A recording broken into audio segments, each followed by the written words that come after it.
முதல்ல இந்த மாதிரி சினிமா ஃபங்க்ஷன்னா ஃபஸ்ட்டு டைரக்டரை பற்றி தான் நான் எங்கே போனாலும் பேசுகிறது.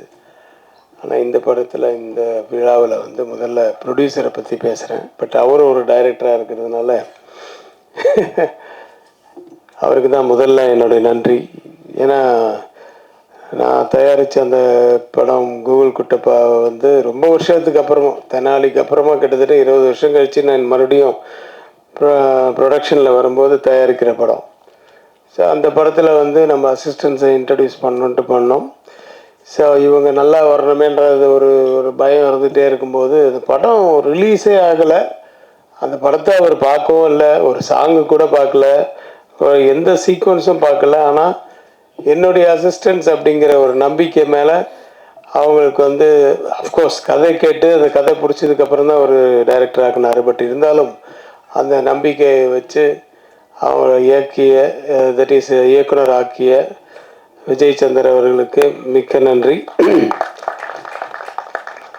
ஏன்னா ஆக்சுவலாக வந்து இந்த படம் ரிலீஸுக்கு முன்னாடியே பண்ணதுனால நீங்கள் தான் அவங்களுக்கு பெரிய சப்போர்ட் ஃபஸ்ட்டு. ஏன்னா அவங்க ஒரு தெம்பாக பண்ண அந்த எண்டு போர்ஷன் ஷூட்டிங் ஆச்சு, அந்த போஸ்ட் ப்ரொடக்ஷன்லாம் வந்து ரொம்ப தெம்பாக நமக்கு இன்னொரு படமும் இருக்குது அடுத்தது அப்படின்றது நானும் வெளியில் சொல்லிக்கிறதுக்கு ஒரு பெரிய ஒரு சந்தோஷமாக இருந்தது. ஸோ நன்றி. இன்றைய கதாநாயகன் ஆடியோ ரிலீஸ் தானேப்பா, சாம்சிஎஸ். அவரோட அப்பப்போ கொஞ்சம் ஒர்க் பண்ண அனுபவம் இருக்குது. இந்த கலைஞர் நூறில் கூட என்ன வந்து நான் அந்த தசாவதாரம், கலைஞரின் தசாவதாரம் பண்ண சொல்லி ஒரு 10 இயக்குநர்கள் வந்து நம்ம ஆஃபீஸில் வந்து உக்காண்டாங்க, நீங்கள் தான் பண்ணோம், ஏன்னா தசாவதாரம்னு இருந்தால் நல்லாயிருக்கும் அப்படின்னு யோசிச்சோம்.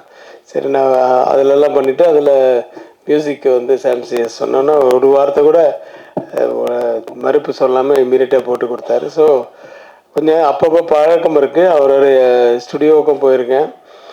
ஒரு மாதிரி வித்தியாசமான ஒரு வாய்ஸ் அவருக்கு. இந்த படத்தில் கூட அந்த மயக்கிட்ட நீங்கள் தானே பாடியிருக்கீங்க, அந்த மாதிரி வாய்ஸ் நிறைய படங்கள் நிறைய பாட்டுகள் அவர் வித்தியாசமான வாய்ஸில் பாடியிருக்காரு. மியூசிக் மேலே ஒரு பயங்கர ஒரு வெறி. ஆஃபீஸில் வந்து என் கூட பேசும்போது சொல்லியிருக்காரு. அதை பற்றியெல்லாம் பெருசாக வந்து ஞானஸ்தன் அப்படின்னு நான் சொல்லிக்க மாட்டேன் என்ன, ஆனால் வந்து வெறி இருக்குது சார், எனக்கு நிறைய வெறி இருக்குது. அதை போடணும், இது பண்ணோம், இப்படி பண்ணோம், வித்தியாசமாக பண்ணோன்ட்டு. அந்த வெறி கொஞ்சம் கொஞ்சமாக தெரியுது ஒவ்வொரு படத்துலையும், அப்படி மெருகேறிட்டே போகுது. Continue that. All the best Sam. Art director Ilaiyaraaja மிக எனக்கு வந்து ஒரு அருமையான நண்பர். அந்த நிறைய லொக்கேஷன்ஸில் ஷூட் பண்ணோம். அந்த கோட்டிக்குப்பா சுதீப் படம் கர்நாடகத்தில், அதாவது இங்கே இந்தியாவுக்குள்ளே தான், ஆனால் நிறைய அங்கே பெங்களூரு, மறுபடியும் சென்னை, மறுபடியும் கொடைக்கானல், இது மாதிரி நிறைய இதில் பண்ணோம். ஸோ நிறைய அவருடைய அனுபவங்கள்லாம் கேட்டுக்கிட்டேன். அவர் தான் விஸ்வரூபமெல்லாம் பண்ணியிருக்காரு. ஸோ அந்த விஸ்வரூபத்தில் எப்படி அந்த நேச்சுரலாக இதெல்லாம் பண்ணிங்க, அப்புறம் கமல் சாரோட எப்படி அப்படின்ற மாதிரி விஷயங்கள்லாம் நிறைய சொல்லுவார். இனிய நண்பர் அவர், நல்ல ஆர்ட் டைரக்டர். ஒரு இந்த வீட்லையா ஷூட்டிங் அப்படின்ட்டு வந்து வந்த உடனே சுத்திப்பு கேட்டா போல் ஒரு இதை போட்டு, ஆமாம் ஓனர்லாம் இங்கே உள்ளே இருப்பாங்களா, எப்படி நிறைய நாள் ஷூட்டிங் இருக்கு நம்மளுக்கு, இல்லை ஓனர்லாம் எல்லாம் வெளியே அனுப்பிச்சிட்டோம் அப்படின்னு. எப்போ வெளியே அனுப்பிச்சிட்டிங்களா, வேறு இடத்துல இருந்த லொக்கேஷன் செட்டுக்கு அது அப்படின்னு. சுதீப் வந்து நிஜமாவே வந்து பார்த்து ஆச்சரியப்பட்டார். அவர் எவ்வளோ நிறைய படங்களில் வந்து அவர் நடிச்சிருக்காரு, அவர் பார்த்துருக்காரு. அவரே ஒரு இயக்குனர் வேறு. அவரே வந்து அது வந்து செட்டு மாதிரி ஃபீல் பண்ணாத ஒரு வீட்டை வந்து பார்த்த உடனே நிஜமாக ஃபீல் பண்ணார்ல, அதுதான் நமக்கு சக்ஸஸ். அந்த செட்டுன்னு தெரியாத அளவுக்கு. ஸோ அது இங்கே தான் நம்ம லாய்ட்ஸ் காலனியில் பண்ணோம். ஸோ இது மாதிரி நிறைய அனுபவங்கள் இருக்குது. அவரோட வாழ்த்துக்கள் என்னுடைய அசிஸ்டன்ஸுக்கிட்டேயும் ஒர்க் பண்ணதுக்கு. நிறைய டெக்னீஷியன்ஸ் ப்ளஸ் பிரதீப், அந்த எல்லாருக்கும் என்னுடைய வாழ்த்துக்கள். நிறைய பேர் எனக்கு நேரடி பரிச்சயம் இல்லை, ஆனால் படம் நான் பார்த்தேன். ஹன்சிகாவுக்கு எந்த மாதிரி பெர்ஃபார்மன்ஸு வரும் அப்படின்றலாம் தெரியும் இருக்குது. ஆனால் இதில் வந்து டக்குன்னு சேஞ்ச் பண்ணுறதெல்லாம் வந்து ரொம்ப பிரமாதமாக பண்ணியிருந்தாங்க. சில இடத்துல வந்து அந்த ஃபேஸ் எல்லாம் சேஞ்சு பண்ணி பார்க்கும்போது அதில் சிஜி வேறு இதில் இருந்தது. பட் அது ரொம்ப ரொம்ப நல்லா இருந்தது. எல்லாமே அந்த குழந்தைக்காக தான். அந்த சென்டிமெண்ட் இருக்குது படத்தில். சென்டிமெண்ட் மட்டும் இல்லை, அந்த செகண்ட் ஹாஃபில் அந்த சென்டிமெண்ட்டு தான் ரொம்ப அது டச் ஆகிற இடம். அதுதான் ஒரு குழந்தைக்காக கார்டியன் என்ற டைட்டில் வந்து என்ன சொல்ல வராங்க அப்படின்னு சொல்லும்போது, அந்த கார்டியன்ற டைட்டில் அந்த எண்டில் தான் எனக்கு வந்து திருப்தியாக இருந்துச்சு. It's really she is a Guardian for that girl அப்படின்ற ஃபீல் வந்துச்சு. அதுக்கு மேலே கதையை சொல்லக்கூடாதுல்ல. அந்த லேடி ஆர்டிஸ்ட், அந்த அவங்க அம்மாவை நடித்தவங்க எல்லாருமே ரொம்ப நல்லா பண்ணியிருந்தாங்க. தங்கதுரை ஆஸ் யூஷுவல், நீயும் மொட்டை ராஜேந்திரனும் பின்னிட்டீங்க. காமெடி இருக்குது, ஆக்ஷன் இருக்குது, நல்ல சாங்ஸ் இருக்குது, எமோஷன்ஸ் இருக்குது, ஹாரர் படத்துக்குரிய விஷயங்களும் இருக்குது, நிறைய எல்லாமே இருக்குது. என்னுடைய படங்களில் இருக்கிற மாதிரி எல்லா கலவையும் சேர்ந்த ஒரு படம் தான் அது. இப்போ கடைசியாக இயக்குநர்களுக்கு வரேன். இந்த சபரி கிரீசன், குரு சரவணன், இவங்க தான் இப்படி தான் பேர் வரும் என்னுடைய படங்களில், அவங்களுடைய பேரெல்லாம்.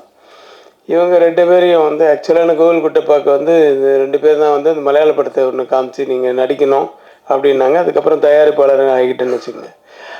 அதில் வந்து நீங்கள் அவங்க அந்த படத்தை இயக்குனராக முதல்ல இருக்க வேண்டியது, அது அந்த படம் எடுக்கலைன்னும் போது நாளே எடுக்கும்போது நீங்களே பண்ணுங்கள் அப்படின்னு சொன்னாங்கன்னா அவங்களுக்கு ரொம்ப சந்தோஷம்.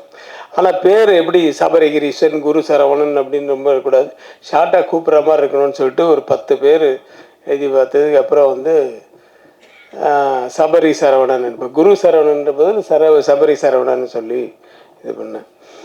நீங்கள் என்றைக்குமே ஆனால் நண்பர்களாக இருக்கணும்.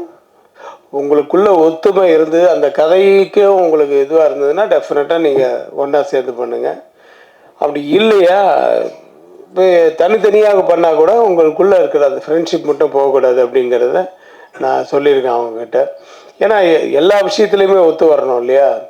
அதனால் வந்து அந்த இது மற்ற மாதிரி நம்ம அந்த படத்து ரிலீஸுக்கு முன்னாடியே அவங்க ரெண்டு பேரும் ஒன்றா சேர்ந்து பண்ணுற அளவுக்கு ஒரு படம் அமைஞ்சுது அவங்களுக்கு. ரெண்டு பேர் ரெண்டு எக்ஸ்ட்ரீம்னு எதுக்கு சொன்னேன்னா, ஒருத்தன் அந்த சரவணன் வந்து எப்போ பார்த்தாலும் சிரிச்சுக்கிட்டே இருப்பான். இது பாருங்கள், இப்படியே எப்போவும் சிரிச்சுட்டு இருப்பான். இவன் எப்போவும் சிரிக்கவே மாட்டான். அந்த மாதிரி ரெண்டு பேரும் ரெண்டு டிஃப்ரெண்ட் கேரக்டர்ஸு.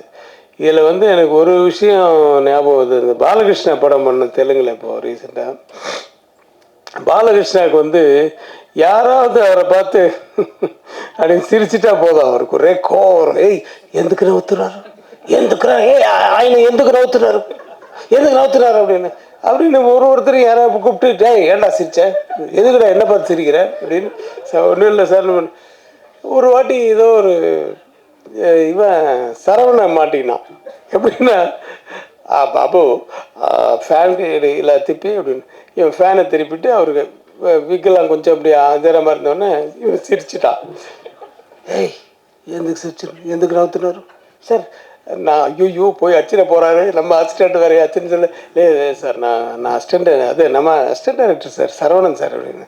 இதில் ஏதோ ஆப்போசிட் கேங்கு அப்படின்னு அவர் ஆப்போசிட் கேங்க இப்படி கூட அவுத்துறாச்சு கூடாண்டி ஏய் அப்படின்னு அடிக்க எழுந்துட்டாரு. நான் வந்து இப்போ போடா டேய் நீ ஏன்டா நிற்கிறேன்னா அப்போ திட்டி போ அந்த பக்கம் அந்த அப்படின்னு சொல்லிட்டு அவனை திருப்பி விட்டேன்.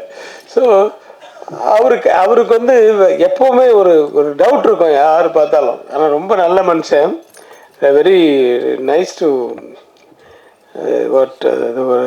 இதுலேயுமே வந்து பழக்கத்து இதிலெல்லாம் வந்து ரொம்ப நல்லவர். ஆனால் அவர் எதிர்காலத்தில் ஒரு சின்ன டவுட் இருக்கும். அவர் ஒரு வித்தியாசமான கேரக்டர். அவர்கிட்ட மாட்டி அடி வாங்கியிருப்பான், அன்றைக்கி தப்பிச்சான். ஸோ அந்த மாதிரி இவன் என்னன்னா எதுக்கு எடுத்தாலும் என்ன இது. இப்போ ஒரு சாம்சி சொன்ன மாதிரி தான் எல்லாம் போட்டுட்டு அப்படி திரும்பி பார்த்தோம். ரெண்டு பேரும் ஒருத்தர் அவன் சிரிச்சுட்டே இருந்துருவான், இவன் வந்து சைலண்ட்டாக இருந்துருவான். முடியவே எடுக்க முடியல. இது என்ன, இது நல்லா இருக்கா நல்லா இல்லையா, இது சொல்ல மாட்டானுங்கன்ட்டு. நான் கூட எனக்கு கூட அந்த மாதிரி அனுபவம்லாம் இருக்குது. நான் உங்களை சொல்ல, தேவா அப்படி தான். தேவா சைலண்ட்டாக தான் போடுவார். சீப்பு கண்ணாடி அப்படின்னு இந்த கிட்டாரை வாசிக்கிறவண்ண அப்படியே சும்மா இப்போதான் கையே வைக்கிறாரு, அதுக்குள்ளே தலையாட்டுறாரு. அப்புறம் அவங்கள பார்க்கவே மாட்டேன். நான் பார்க்காம அப்படி கண்ணை முடிப்பேன். சார் என்ன சார் தூங்கிட்டீங்களா அப்படின்னு. இல்லை அவனுங்களை பார்த்தா பாட்டு நல்லா இருக்க மாதிரியே தோணும், அதனால் பார்க்க மாட்டேன். அது மாதிரி அனுபவம்லாம் இருக்குது நிறைய. ஏன்னா அது நல்லா ஜாலியாக இது பண்ணிட்டு நம்மளை உசுப்பேத்தி விட்ருவாங்க. அவங்களுக்கு என்ன பாட்டு 2 ஓகே ஆகணும் போக முடிஞ்சிச்சு, அடுத்த மீட்டருக்கு கீழே ரெடியாக இருப்பாங்க ஆளுங்க. அந்த மாதிரி டைப்பு. ஸோ அதுதான் இவங்கக்கிட்ட அந்த மாதிரி தான். சபரி வந்து ரொம்ப லாஃப்டராக நான் அவனை பார்த்ததில்ல. ஒரு ரொம்ப சத்தம் போட்டு சிரித்து நான் பார்த்ததே கிடையாது. இத்தனைக்கு அண்ணன் பையன் அவர் வந்து என்கிட்ட 10 வருஷமாக அசிஸ்டன்ட் டைரக்டராக இருக்கார். இருந்து இப்போ தான் டைரக்டராக இருக்கார். ஸோ இருந்தாலும் வந்து அவன் ஒருத்தர் ஒரு கேரக்டர் சொல்கிறேன். பட் எனிவே எங்கிருந்தாலும் வாழ்க, நல்லபடி இன்னும் நிறைய படங்கள் எடுக்கணும். இந்த படமும் வந்து நிஜமாகவே வந்து நான் பார்த்ததுனால சொல்கிறேன், எல்லா கலவைகளும் இருக்குது, ஒரு சென்டிமெண்ட்லேருந்து எல்லாமே இருக்குது. ஸோ இது தேட்டரில் மிகப்பெரிய வெற்றி அடையணும்ன்ட்டு எல்லாம் வல்ல இறைவனை வேண்டி வாழ்த்துக்கிறேன். நன்றி, வணக்கம்.